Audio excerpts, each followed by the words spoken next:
Христианские притчи. Наследие святых отцов. Притча старца Амвросия Оптинского о скупости.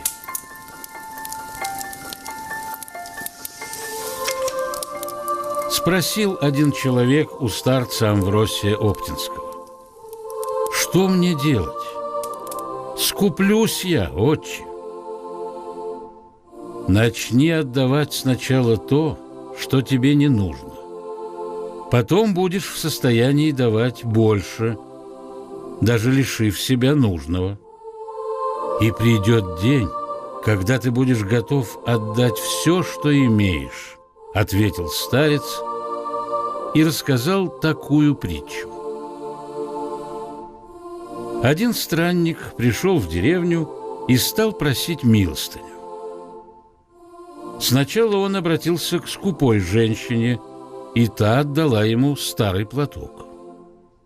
Другая не пожалела для странника много хороших вещей. Только ушел он от них, как вспыхнул пожар, и все сгорело. Странник поспешил вернуться и отдал погорельцам все, что получил.